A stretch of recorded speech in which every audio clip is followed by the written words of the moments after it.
Hello everyone, welcome back. पहले हम लोगों ने डिटरमिनेंट फिनिश कर चुके, फिनिश किया। आज एक नया टॉपिक स्टार्ट कर रहे, मैट्रिक्स। मैट्रिक्स सिंगुलर वर्ड है, उसका प्लूरल वर्ड मैट्रिसेस होता है।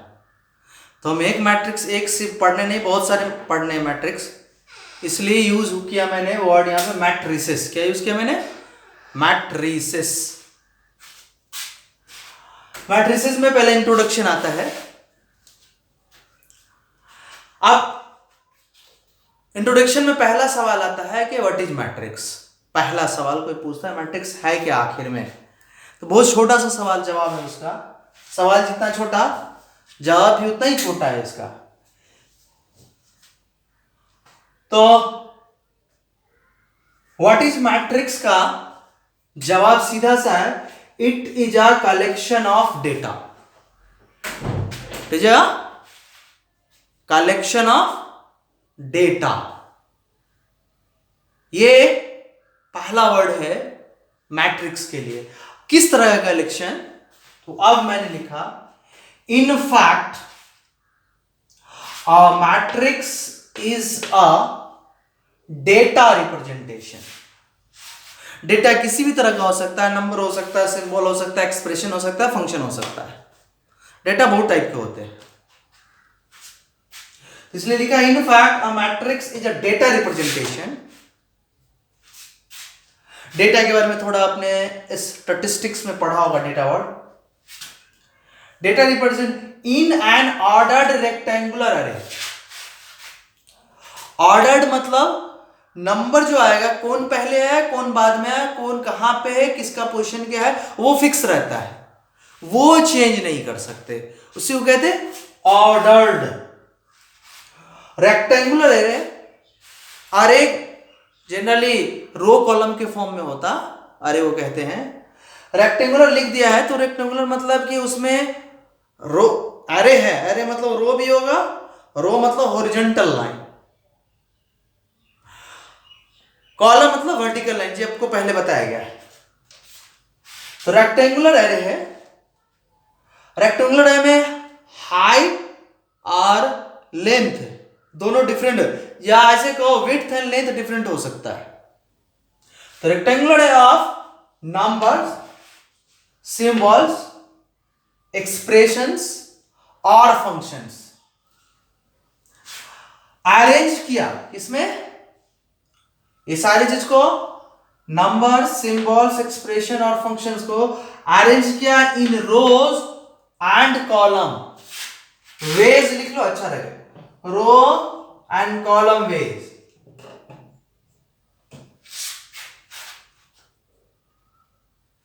ओके, आगे द नंबर, या मैंने सारे वर्ड नहीं लिखे, नंबर हुए, सिंबल हुए, एक्सप्रेशन और functions are called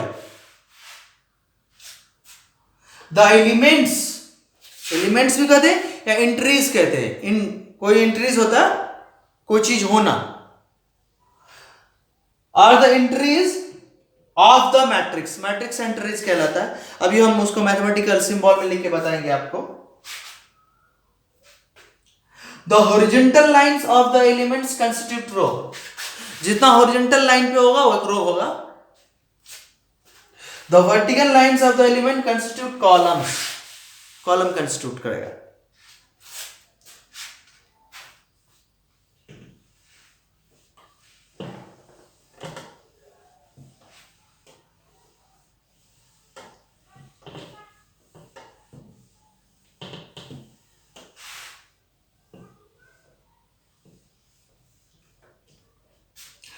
It represent as,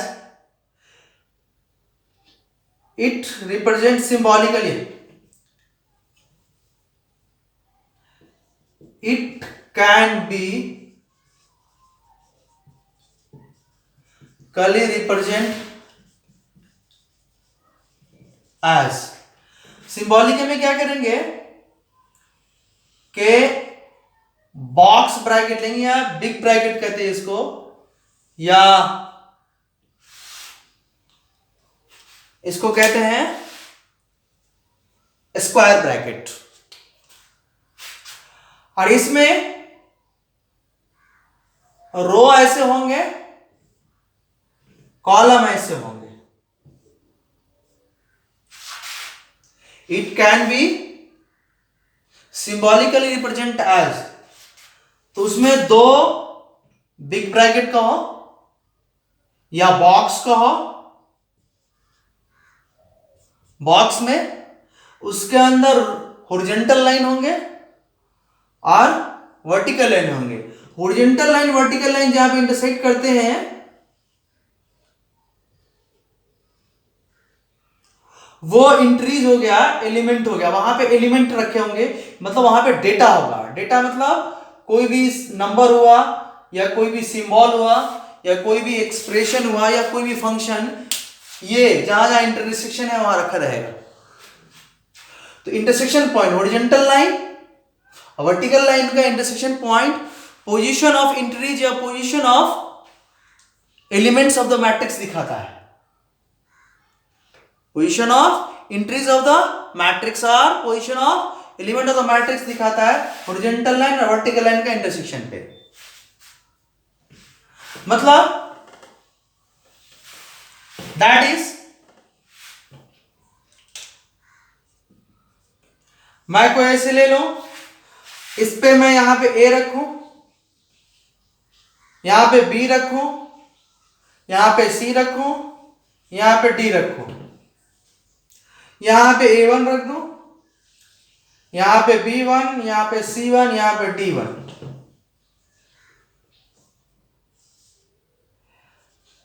यहां पे A2, यहां पे B2, यहां पे C2, यहां पे D2।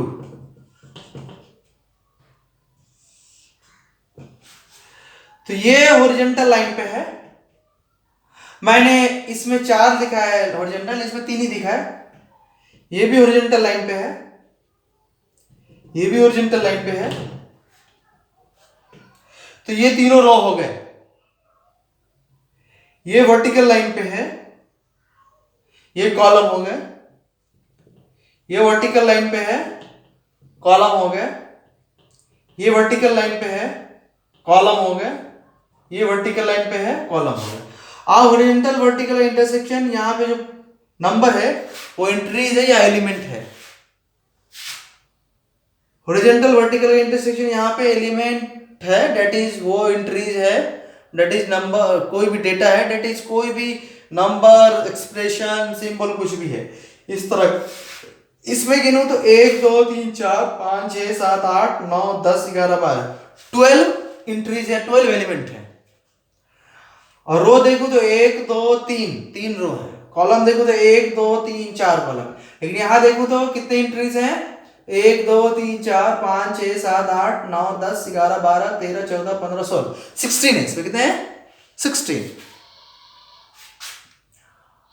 और रो देखो इसमें 1 2 3 4 रो। कॉलम देखो 1 2 3 4 कॉलम 4 रो है इसमें।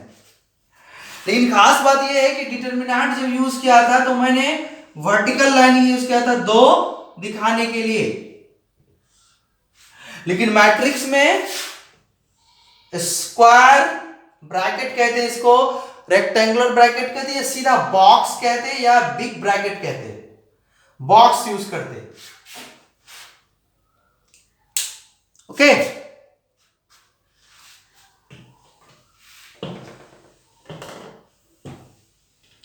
तो इस सिंबॉलिक रिप्रेजेंटेशन के बाद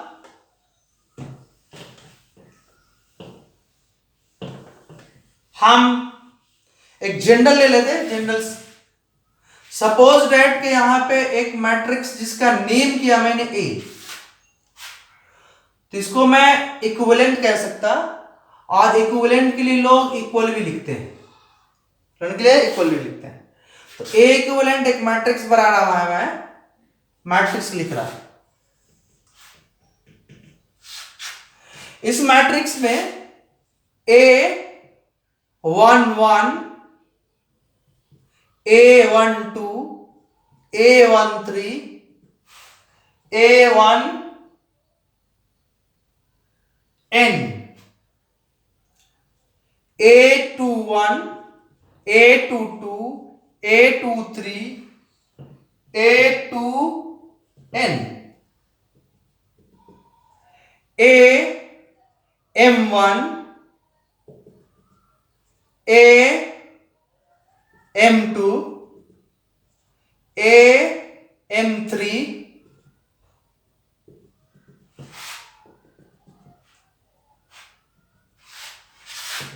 यहां पे Mn,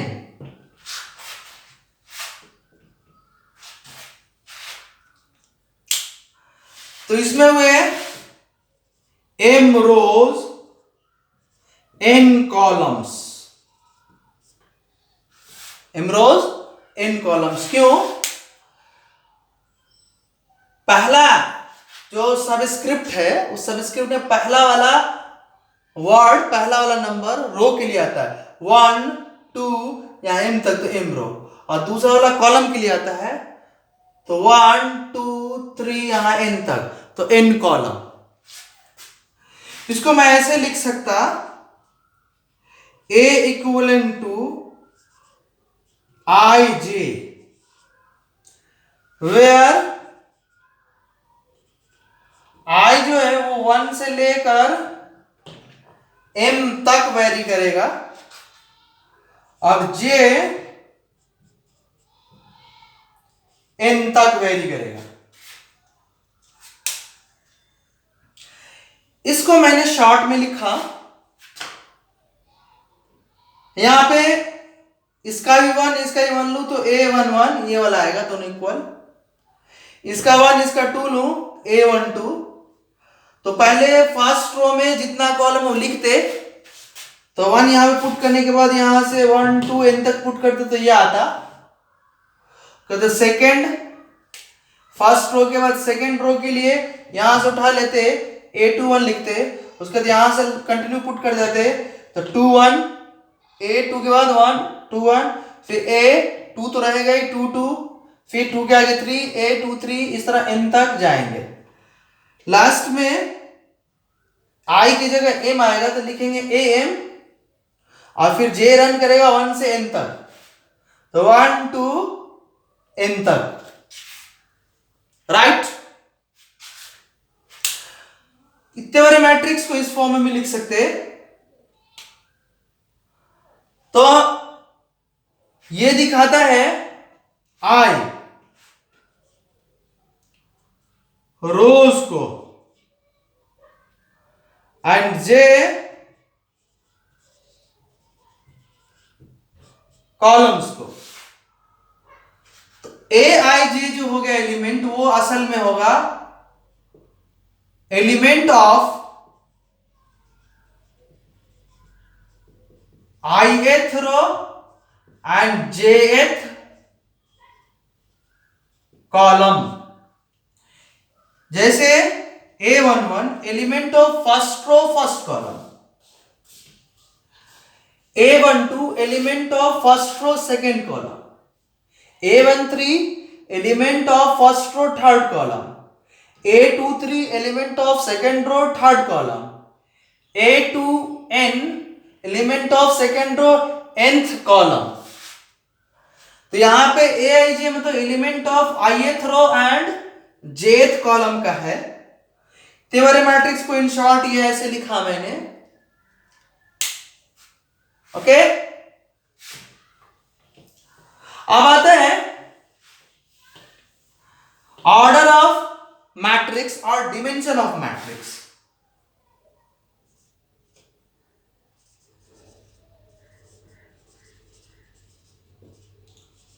और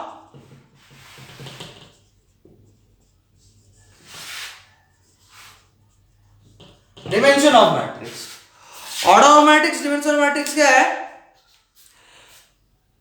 कि a matrix having a matrix having m rows and n column, a matrix having m rows and n column is called a matrix of m cross n matrix or simply m cross n matrix, it is read as m by n matrix.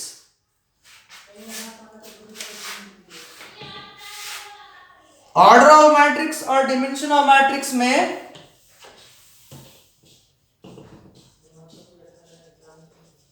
a matrix having m rows and n columns, a matrix having m rows and n columns is called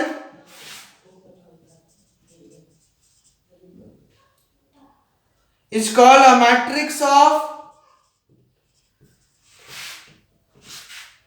m cross n or simply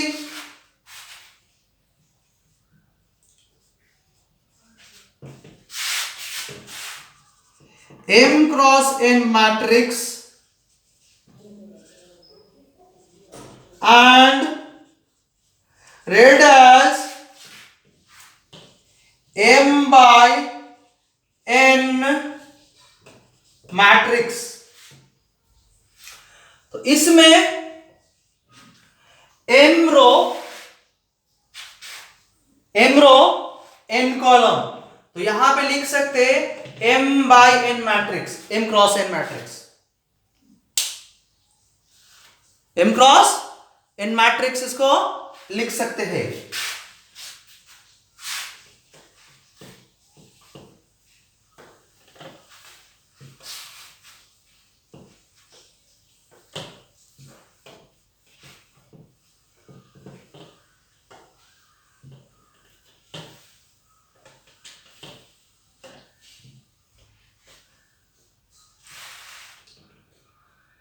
example इसके car ले लें हम 1 2 3 4 -5 7 8 9 2 4 6 -3।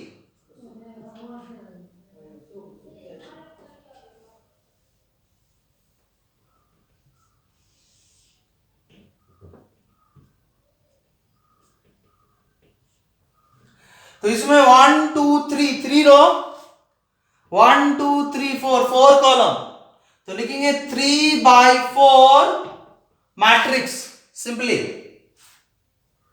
Okay, अब लिखेंगे transpose, अगला पढ़ेंगे transpose of a matrix, और ये मैट्रिक्स ट्रांसपोज, ये मैट्रिक्स है, तो इसके ट्रांसपोज को अगर बी कहा मैंने,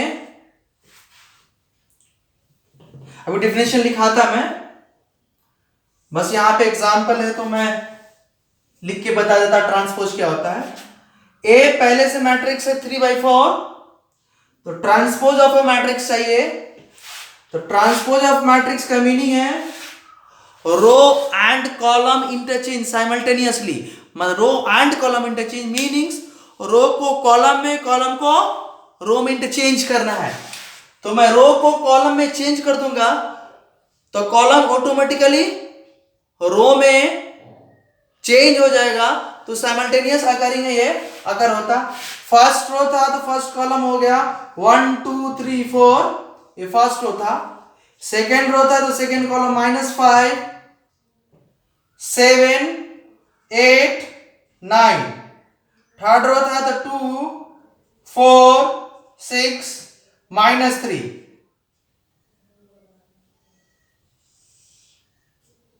ओके, अब मैं क्या देखता 1 2 3 4 रो 1 2 3 कॉलम, तो इसको करेंगे 4 क्रॉस 3 मैट्रिक्स। तो ट्रांसपोज करने के बाद जितना रो होता है उतना कॉलम हो जाता है, जितना कॉलम होता है उतना रो हो जाता है। अब देखते कि रो कॉलम में गया तो कॉलम रो में गया कि नहीं।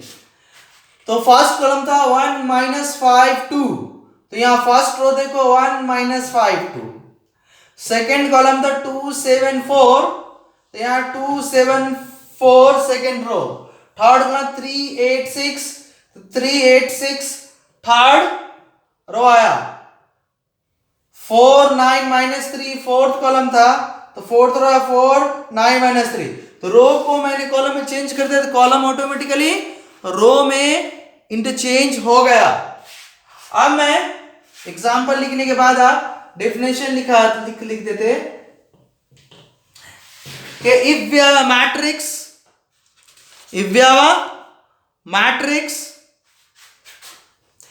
M cross N, if we have a matrix A M cross N, then the matrix obtained by interchanging row and column of A is called transpose.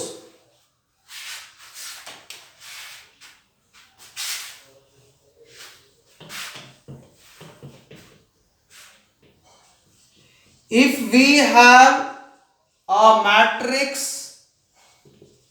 A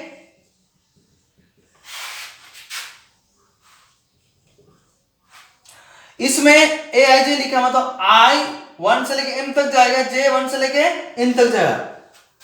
if we have matrix A I J m cross n, then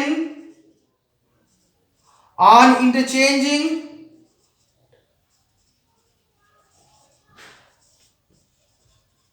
rows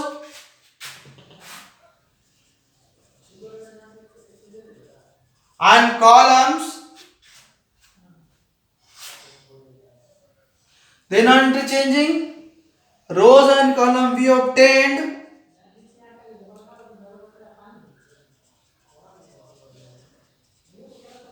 transpose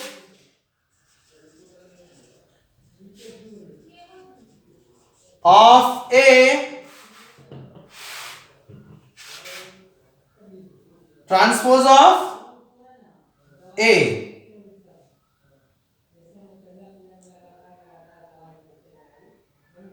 We gave it a name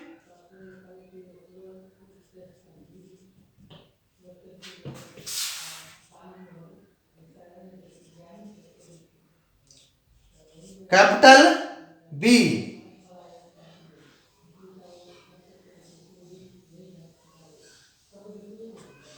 Then I J A J I N cross M. We have a matrix A I J M cross N. Then on interchanging row and columns, we obtain transpose of A. We gave it a name B. This. Generally, transpose of A को हम represent करते हैं ए के ऊपर dash, या ए के ऊपर capital T, या ए के ऊपर स्मॉल टी। हम ज्यादा ये यूज करते हैं ए डैश। तो ए डैश ट्रांसपोज दिखाता है। डैश क्या दिखाता है? ट्रांसपोज।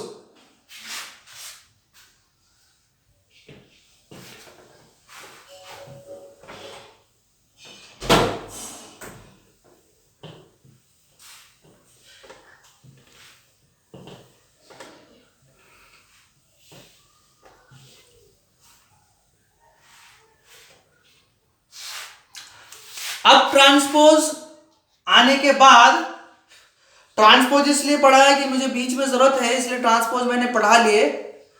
एक एग्जांपल फिर से ट्रांसपोज का कराते हैं जनरल। अगर ए मेरे पास है A1 B1 C1,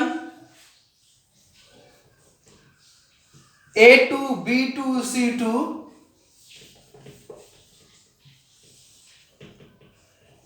A3 B3 C3, A4 B4 C4, इसमें 4 हॉरिजॉन्टल लाइन है, 4 रो, 3 वर्टिकल लाइन है, 3 कॉलम। तो ये 4 क्रॉस 3 4 by 3 मैट्रिक्स है। इसका ट्रांसपोज निकालेंगे तो सिंपल सा रो को कॉलम में, कॉलम को रो में इंटरचेंज कर दो। इस प्रोसेस में आपको ज्यादा सोचना नहीं है। रो को फर्स्ट कॉलम, सेकेंड रो को सेकेंड कॉलम कीजिए तो कॉलम ऑटोमेटिकली रो में चला जाता है। तो मैं यहां पे फर्स्ट रो को फर्स्ट कॉलम में डाला A1 B1 C1, second row को second column A2 B2 C2, third row को third column A3 B3 C3, fourth row को फोर्थ कॉलम, फोर्थ रो को fourth column. Very good. A4 B4 C4। अब इसमें देखो तो 3 हॉरिजॉन्टल लाइन, 3 रो, 4 vertical line, 4 रो। और इसके जो रो दिख रहे थे वो तो कॉलम में दिख रहे हैं, लेकिन जो कॉलम में दिख रहे थे वो रो में दिख रहे हैं। फर्स्ट कॉलम फर्स्ट रो हो गए, सेकेंड कॉलम सेकेंड रो हो गए, थर्ड कॉलम थर्ड रो हो गए। यहां ऑर्डर चेंज हो गया 3 क्रॉस 4। तो मैंने बताया आपको कि ट्रांसपोज करने के बाद मैट्रिक्स का ऑर्डर चेंज हो जाता, उल्टा रिवर्स। m क्रॉस n है तो n क्रॉस m होगा, 4 क्रॉस 3 है तो 3 क्रॉस 4 होगा, 5 क्रॉस 3 है तो 3 क्रॉस 5 होगा ट्रांसपोज के बाद। ट्रांसपोज की प्रॉपर्टी बाद में पढ़ाया जाएगा, अभी मैं ट्रांसपोज की प्रॉपर्टी नहीं ले रहा। मुझे बीच में टाइप ऑफ मैट्रिक्स पढ़ने हैं SQ वगैरह, इसलिए मैंने ट्रांसपोज ले लिया डेफिनेशन कि वहां पे मुझे दिक्कत ना आए। ओके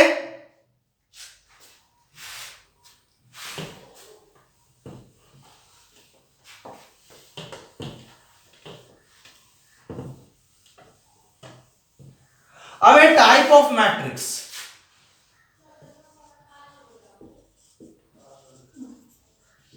टाइप ऑफ मैट्रिसेस, पहला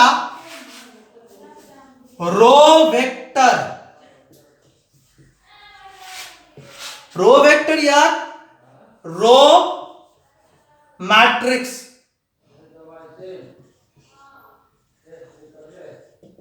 रो matrix, it contain only one row. ये मैट्रिक्स करेगा क्या करेगा, ज्यादा लंबा चौड़ा डेफिनेशन नहीं लिख रहा, छोटे छोटे definition. It contains only one row, उसको रो वेक्टर कहते हैं। तो रो वेक्टर, सपोज एक मैट्रिक्स ए है तो row vector लिखाएगा A1 1 A12 A13 A1n। इसका ऑर्डर हुआ 1 क्रॉस n। रो फिक्स है, कॉलम कितना भी हो सकता है। एग्जाम्पल के लिए A1 B1 C1, इसमें 3 कॉलम है बट रो एक ही है, 1 क्रॉस 3 है।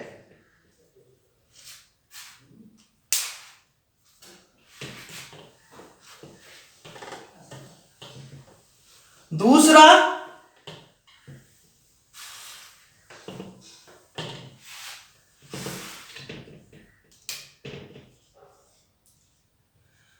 कॉलम वेक्टर, कॉलम वेक्टर और कॉलम मैट्रिक्स।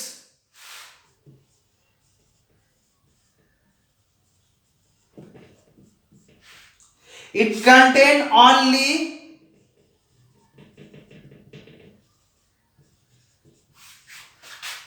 one कॉलम, एक ही कॉलम रखेगा। एग्जाम्पल के लिए एक मैट्रिक्स ए ले लेते हैं हम, तो इसमें A1 A11 A21 AM1,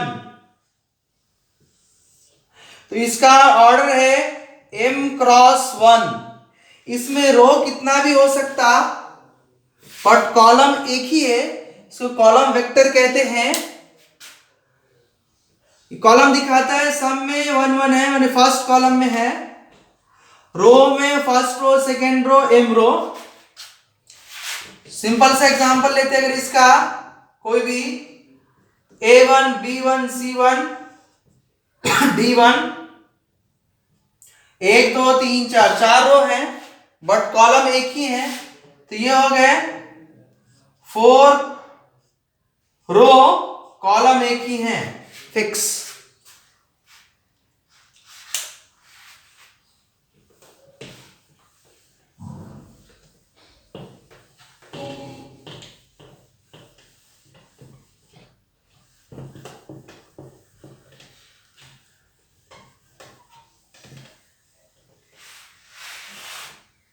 तीसरा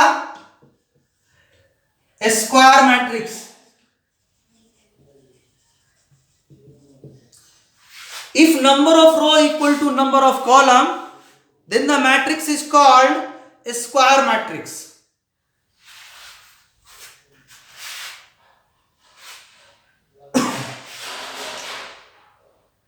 If in a matrix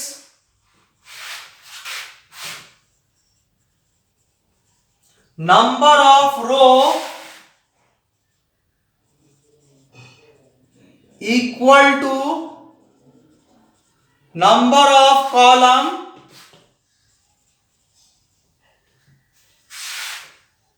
then the matrix is called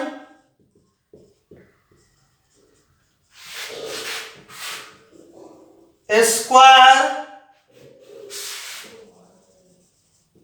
matrix.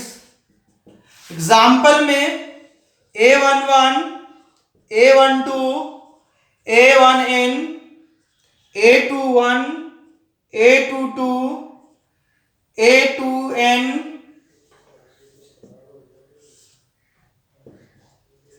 AN1,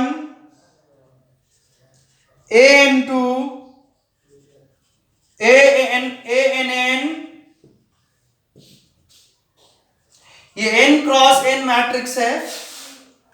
यहां पे नंबर ऑफ रो भी n है, नंबर ऑफ कॉलम भी n है, तो ये हुआ स्क्वायर मैट्रिक्स।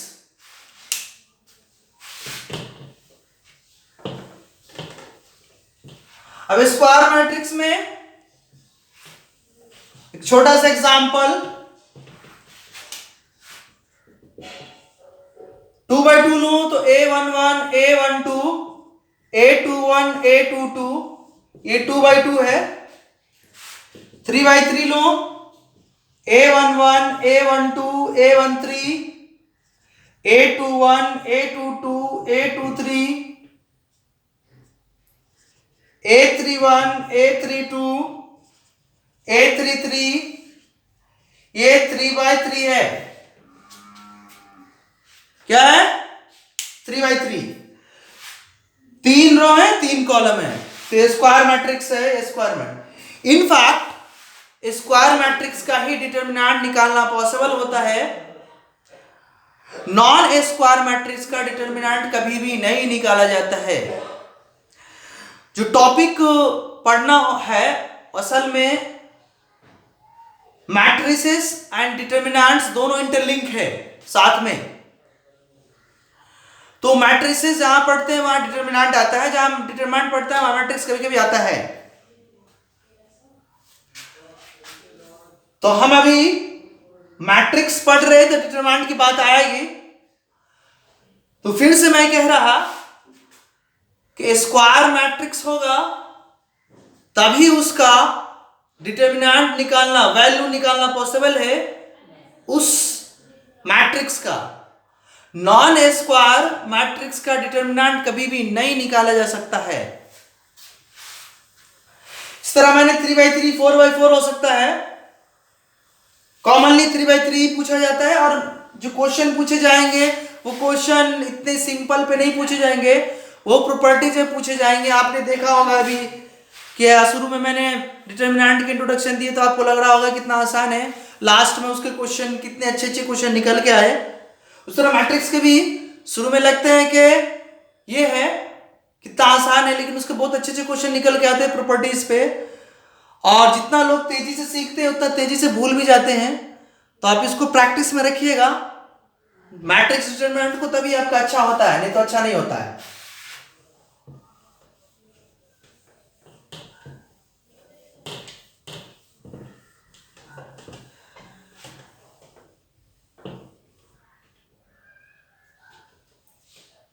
स्क्वायर के बाद डायगोनल एलिमेंट, स्क्वायर के बाद diagonal matrix.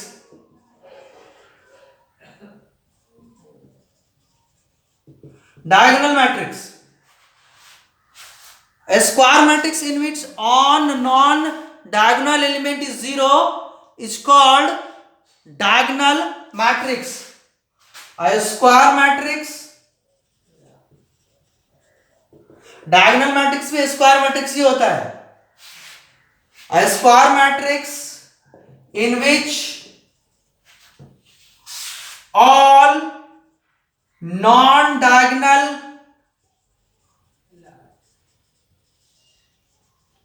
elements are zero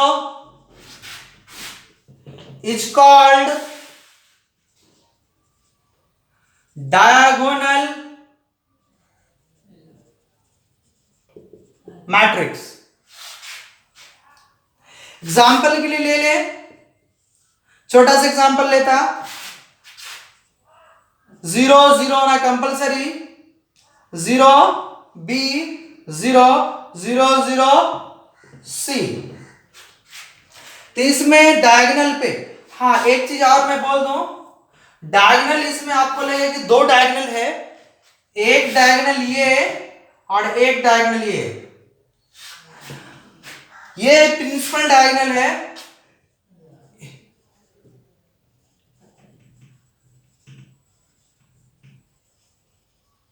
ये प्रिंसिपल डायगोनल है। तो जब भी डायगोनल मैं बोलूं तो प्रिंसिपल डायगोनल की बात करता हूं, ये सेकेंडरी डायगोनल है।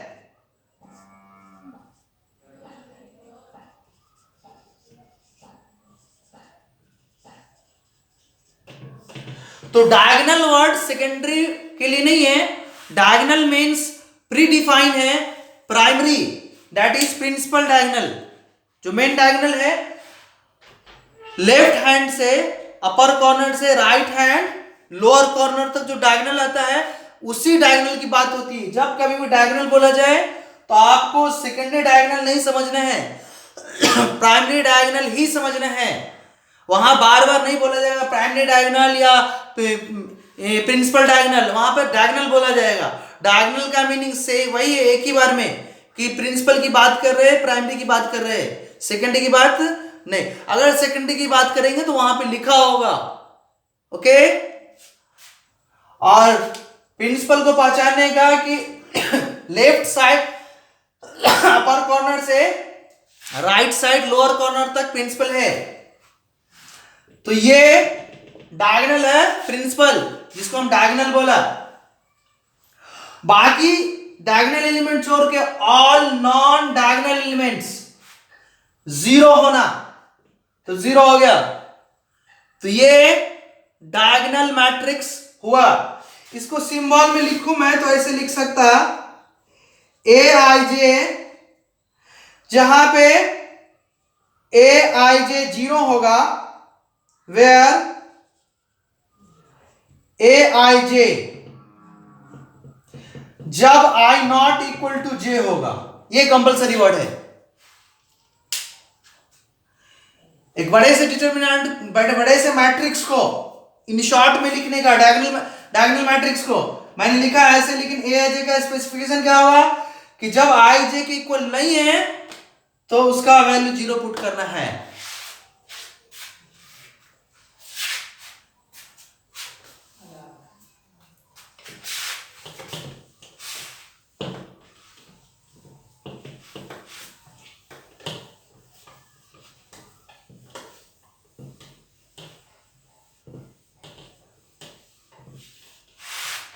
स्केलर मैट्रिक्स, ये था डायगोनल फोर्थ पे, ये था फिफ्थ पे। पहला row vector, column vector, square matrix, diagonal matrix. अब आया फिफ्थ पे scalar, scalar matrix. Scalar matrix में एग्जांपल लिख के मैं बता देता पहले, उसके बाद डेफिनेशन बोलता। Lambda 0 0 0 lambda 0 0 0 lambda lambda not equal to 0। तो ये हुआ a diagonal matrix is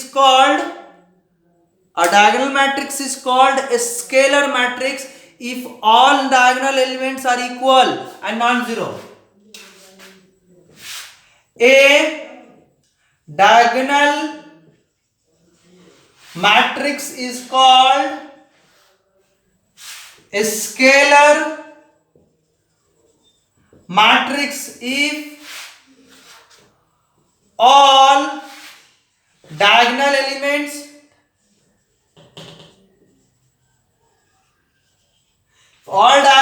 elements are equal and non-zero. Example में ये लिख सकते हैं। अब इसको मैं इन शॉर्ट लिखूं बड़े से के लिए, तो लिखेंगे ए आई जे, जहां पे where I not equal to J में ए आई जे 0 और आई इक्वल टू जे में A I J lambda not equal to 0। ये डेफिनेशन लिखा, उसके लिए इन शॉर्ट ये लिखा वेयर में करके। Okay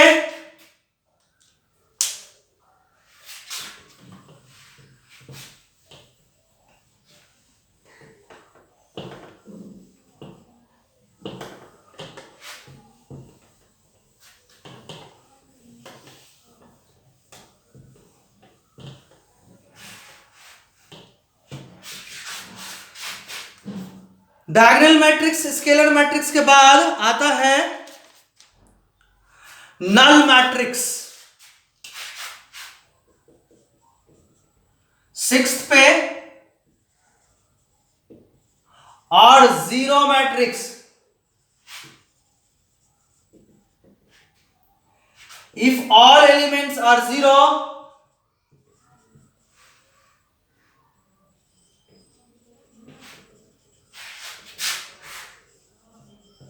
if all elements are zero, then matrix is called null matrix। Example में 0 0 0 0 0 0 0 0 0 0 0 0 इस तरह से। शॉर्ट में लिखना हो ए आई जे, लेकिन ए आई जे 0 होगा फॉर ऑल आई कॉमा जे के लिए symbolically.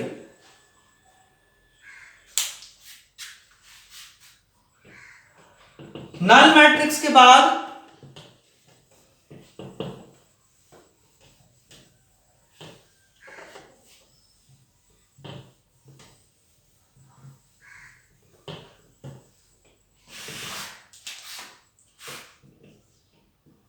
Identity matrix. A diagonal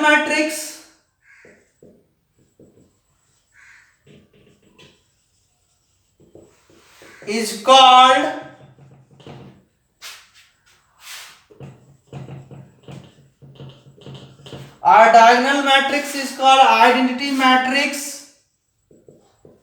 if all diagonal elements are unity। all diagonal elements are unity। अगर मैं सेकेंड ऑर्डर लिखूं एग्जाम्पल में, इसका सिंबल होता है I2 लिखते हैं, इसको सीधा I भी लिखते हैं। इसमें हुआ 1 0 0 1। अगर I3 लिखना हो मतलब I3×3, इसको सीधा से कैपिटल I भी लिखा जाता है आइडेंटिटी मैट्रिक्स को। आइडेंटिटी मैट्रिक्स के लिए सिंबल क्या है? Capital I। और एक चीज मैं और डिस्कस करना छूट गया, लिखा है मैंने, जितना भी एलिमेंट्स लिखा जाता वो छोटे सिंबल से लिखते हैं, स्मॉल लोअर केस लेटर से, स्मॉल लेटर से एलिमेंट्स को, और मैट्रिक्स के नेम को बिग लेटर, बड़े लेटर, कैपिटल लेटर या अपर केस, उसको कंप्यूटर लैंग्वेज में अपर केस कहते हैं, कैपिटल लेटर कहते हैं, इंग्लिश में बचपन में पढ़े होंगे आप। तो मैट्रिक्स के नेम को हम कैपिटल लेटर से लिखते हैं, एलिमेंट को स्मॉल लेटर से लिखते हैं। अब ये आइडेंटिटी मैट्रिक्स था 1 0 0 0 1 0 0 0 1। अब मैं क्या देख रहा है कि इसके सारे डायगोनल पे 1 1 दिख रहा है, डायगोनल एलिमेंट में सारे, बाकी जीरो है। डायगोनल एलिमेंट तो है, ये डायगोनल मैट्रिक्स तो है, लेकिन डायगोनल का स्पेशल केस है। डायगोनल का एक स्पेशल केस आया स्केलर, दूसरा स्पेशल केस आया आइडेंटिटी, आई से रिप्रेजेंट करते हैं। अब इसी को सिंबल में लिखना हो तो हम ऐसे लिख सकते हैं, I equal to Aij, where Aij equal to 0 if I not equal to j, and Aij equal to 1 if I equal to j। जो डेफिनेशन लिखा उसी डेफिनेशन को सिंबल में लिख दिया मैंने। एग्जाम्पल यहां 2/2 3/3 का मैंने दिया।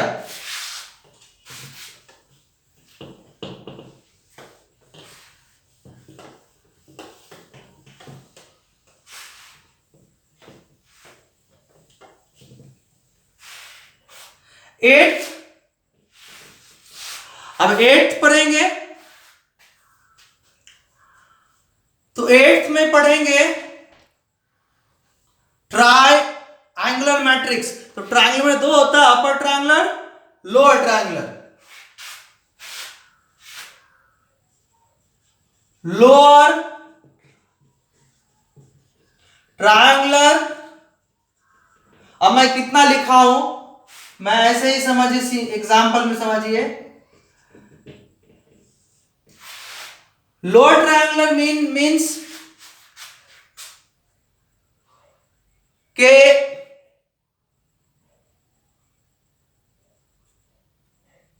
लोअर ट्रायंगुलर अपर एलिमेंट सारे जीरो होंगे डायगोनल को छोड़कर। अगर सपोज डेट के मैंने 3 ऑर्डर के लिख रहे हैं अभी, तो 2 0 0 3 4 0 1 5 7। इसके ऊपर जितने एलिमेंट हैं डायगोनल के वो जीरो हो गए लोअर ट्रायंगुलर के लिए। 9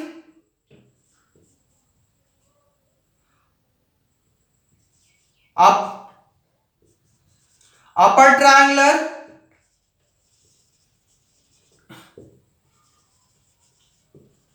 अपर ट्रायंगुलर मैट्रिक्स में नीचे वाले सब जीरो हो जाएंगे। यहां पे मैंने A B C D E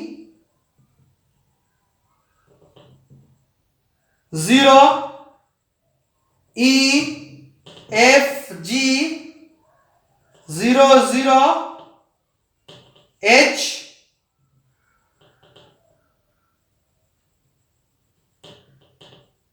I 0 0 0 K। डायगोनल से नीचे सारे जीरो हो गए। डायगोनल के ऊपर कुछ एलिमेंट नॉन जीरो हो सकते हैं, कुछ एलिमेंट जीरो हो सकते हैं, लेकिन यह कंपलसरी है कि डायगोनल के नीचे का सारा एलिमेंट जीरो होगा। इसमें कुछ एलिमेंट जीरो रह सकते हैं, लेकिन ये कंपलसरी है कि डायगोनल का ऊपर का एलिमेंट सारा जीरो होगा। ओके,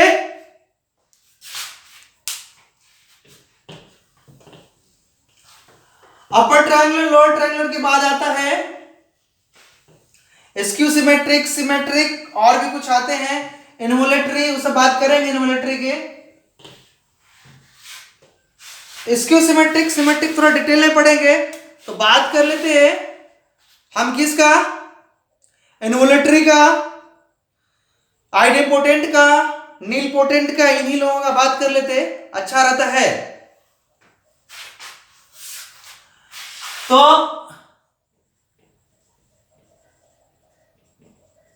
इनवोलेंट्री मैट्रिक्स डिफिनेशन कोई खास है नहीं, सीधा पढ़ना है कि एक मैट्रिक्स मेरे पास ए है, let we have a matrix A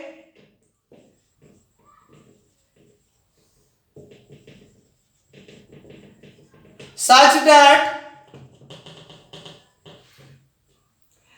A square equal to unit matrix, identity matrix, unit matrix भी कहते हैं उसको।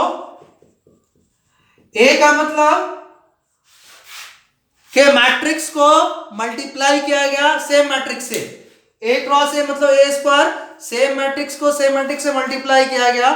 मल्टीप्लीकेशन ऑफ मैट्रिक्स वैसा ही करते हैं जैसा मल्टीप्लीकेशन डिटरमिनेंट किया था, वैसे मैं शॉर्टकट में फास्ट में बोल दूंगा, मैं कराऊंगा नहीं क्योंकि ऑलरेडी डिटरमिनेंट में कराया मैंने। Product of matrix that is multiplication of product of determinant that is multiplication of determinant आपको कराया है। जो रूल उसका है सेम रूल प्रोडक्ट करने का इसका आता है, कोई दूसरा रूल नहीं है। तो दो मैट्रिक्स जो प्रोडक्ट करते तो उसको ए स्क्वायर भी लिख सकते हैं। अगर तीन मैट्रिक्स को और सेम मैट्रिक्स को अगर मैंने मल्टीप्लाई किए है तो उसको ए क्यू भी लिख सकते हैं। एन मैट्रिक्स को मल्टीप्लाई किए तो ए टू द एन लिख सकते हैं। तो let we have a matrix A such that A cross A that is A multiplied A, और मैट्रिक्स के मल्टीप्लीकेशन की कुछ प्रॉपर्टी है वो पढ़ाए जाएंगे। ए स्क्वायर सेम मैट्रिक्स को सेम मैट्रिक्स से मल्टीप्लाई करने के बाद यूनिट मैट्रिक्स आता है, then matrix A is called involuntary matrix.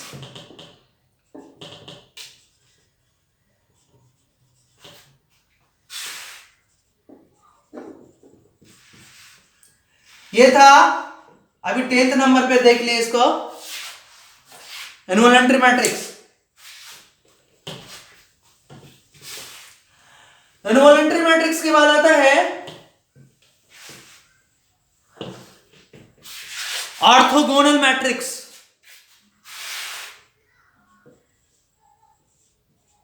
Orthogonal matrix, तो ऑर्थोगोनल मैट्रिक्स का डेफिनेशन कोई खास है नहीं, डेफिनेशन लिखने की जरूरत नहीं है, मैथमेटिक्स में ही समझिए कि सेम मैट्रिक्स को उसके ट्रांसपोज से जब मल्टीप्लाई करते हैं यूनिट मैट्रिक्स आ जाता है, तो हम कहते हैं कि मैट्रिक्स ए ऑर्थोगोनल मैट्रिक्स है। तो ऐसे लिख देता मैं यहां पे, आपको डेफिनेशन थोड़ा हो सकता है।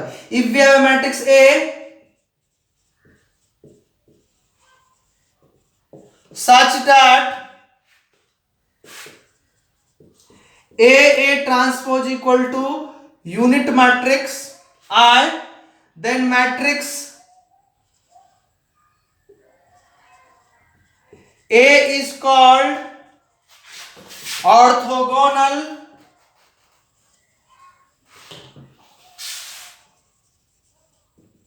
matrix। इन सब पे एग्जाम्पल क्वेश्चन आएगा, खास तौर से जेईई में आईआईटी में पूछे हुए क्वेश्चन इसी सब पे आते हैं, ऑर्थोगोनल वगैरह पे, इनवॉल्यूंटरी पे, आइडेम्पोटेंट पे। बाकी चीजें तो आपको प्रीफेस दिया गया, जब तक वो नहीं जानेंगे मैट्रिक्स कैसे समझेंगे, उससे क्वेश्चन नहीं पूछा जाता जो अभी पढ़ा है। अभी जो नाम पढ़ाया जा रहा है, यूनिट मैट्रिक्स, आइडेम्पोटेंट पढ़ाया, अभी इनवॉल्यूंटरी पढ़ाया, अब पढ़ा रहा है आइडेम्पोटेंट। तो आइडेम्पोटेंट मैट्रिक्स उसका नील पोटेंट पढ़ाएंगे, उन सबसे ही क्वेश्चन आते हैं ऑब्जेक्टिव टाइप के। तो ये 12th पे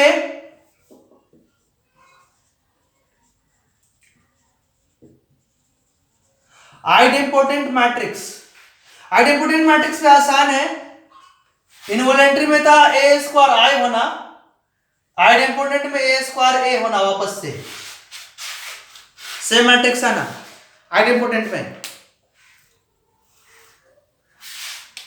तो पढ़ेंगे, लिख देंगे यहां पे, if we have a matrix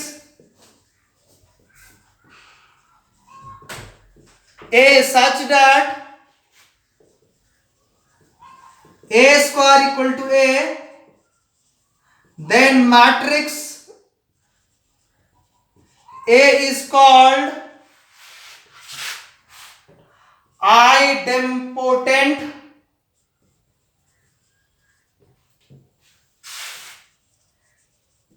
matrix। के ये याद रखना एक्सप्रेशन, ऐसा होता है तो आइडेम्पोटेंट, ऐसा होता है ए स्क्वायर इक्वल टू है तो इनवॉलेंट्री, और ऐसा होता है तो ऑर्थोगोनल। ये सब इंपॉर्टेंट है। स्क्यू सिमेट्रिक, सिमेट्रिक भी इंपॉर्टेंट है, इसलिए उसको भी डिटेल में पढ़ाएंगे। इसका 13 नंबर आया नील पोटेंट।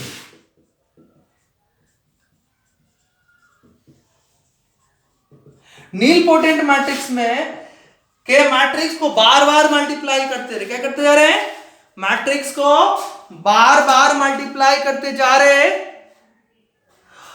और एक ऐसा पावर आता है जिस पावर पे उसका फाइनल वैल्यू 0 हो जाता है। तो m जो होगा वेयर m बिलोंग्स नेचुरल होगा। तो इस केस में हम कहते हैं कि मैट्रिक्स ए नील पोटेंट है। तो यहां पे लिखेंगे if we have a matrix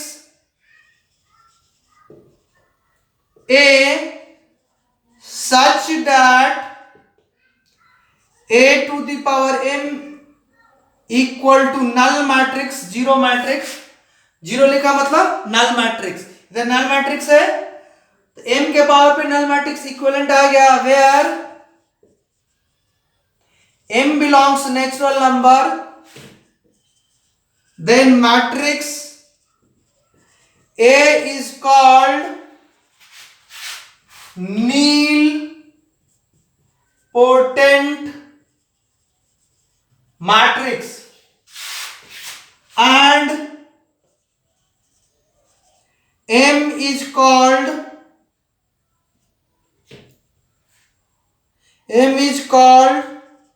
index of nilpotent matrix. ये जो m है वो इंडेक्स कहलाएगा नीलपोटेंट का, और a के पावर m पे नल मैट्रिक्स आया तो मैट्रिक्स A कहलाएगा nilpotent matrix. Okay,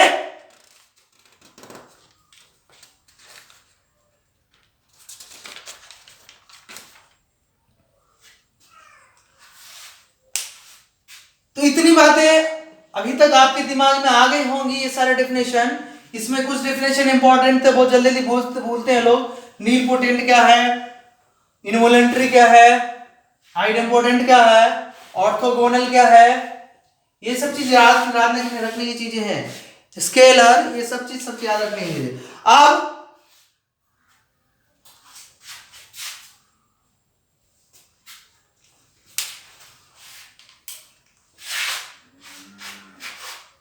next lecture में अब मैं आपसे फिर से मिलूंगा मैट्रिक्स के, वो भी एक तरह से इंट्रोडक्शन ही होगा, अब इंट्रोडक्शन चल रहा था, और वहां पे हम रिमेनिंग जो डेफिनेशन है वो फिनिश करेंगे, और वो रिमेनिंग डेफिनेशन फिनिश करते हुए फिर हम आएंगे अलजेब्रा ऑफ मैट्रिक्स पे।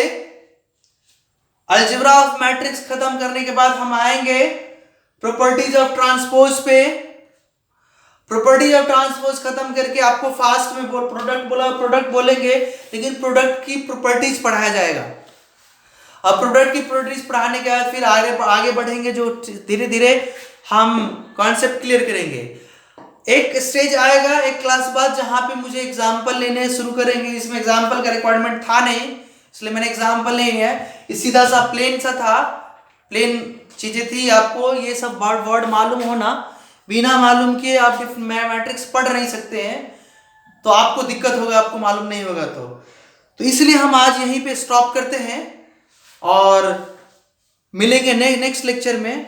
उम्मीद करते हैं आप लोग अच्छा कर रहे होंगे, और कोई दिक्कत आता है तो कमेंट कीजिए, फोन कीजिए।